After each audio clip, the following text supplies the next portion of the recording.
In a yet another move by the Narendra Modi government to decolonize the nation's age-old colonial mindset, the almost 130-year Prisons Act of 1894 will be reviewed and revised according to the contemporary modern-day needs and correctional ideology.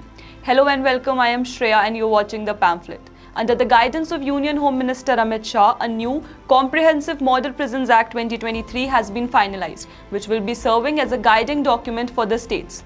Such remodulation is significant considering the fact that the management of prisons have undergone a sea of changes since the inception of the 1894 Act. Prisons are no longer the places for repression, but have in fact become the reformative institutions that transform and rehabilitate the prisoners back into the society as law-abiding citizens. Addressing the gaps and lacunas in the existing Act, new provisions have been put forth in the document of the proposed Act, which includes video conferencing with courts and use of technology in prison administration, separate accommodation for women prisoners, transgenders, etc., grant of parole, furlough and remission to prisoners to encourage good conduct, vocational training and skill development of prisoners, grievance redressal, prison development board and attitudinal change towards prisoners. Along with the Prisons Act 1894, the relevant provisions of the Prisoners Act 1900 and the Transfer of Prisoners Act 1950 will also be inculcated into the new Model Prison Act of 2023. This is not the first time that a conscious effort has been made to shed India of its past colonial baggage. A similar list of such laws have been abolished in the past few years. Let us take a recap of some of these archaic bizarre laws. The Indian Motor Vehicles Act of 1914 required a police inspector in Andhra Pradesh to have a well-brushed teeth, who will be disqualified if he has a pigeon chest, knock knees, flat feet and hammer toes. The Indian Aircraft Act of 1934 terms kites as aircrafts and a permission is required to fly it, just like an aeroplane.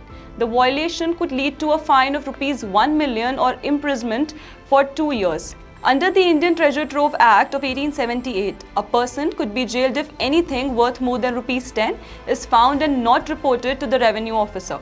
Telegraph Wires Unlawful Possession Act 1950 stated that a person who possesses a definite diameter of telegraph wire has to inform the authorities about the quantity in possession.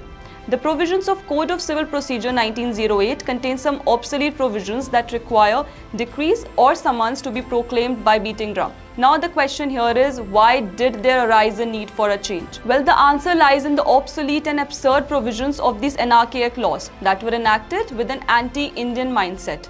The decolonizing mentality was not previously thought or worked upon as it is today. Out of the 1800 outdated colonial laws, more than 1400 have been scrapped in the past 8 years. Such laws had colossally damaged the society, the mindset and also their thinking process.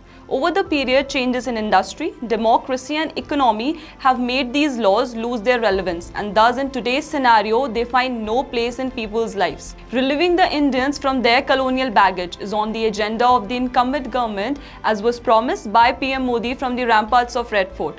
An India free of colonial mindset is one of the Panch Pran for a new India to undertake in Amrit Kaal. Thank you for watching. If you like the content, do like, share and subscribe to our channel, The Pamphlet.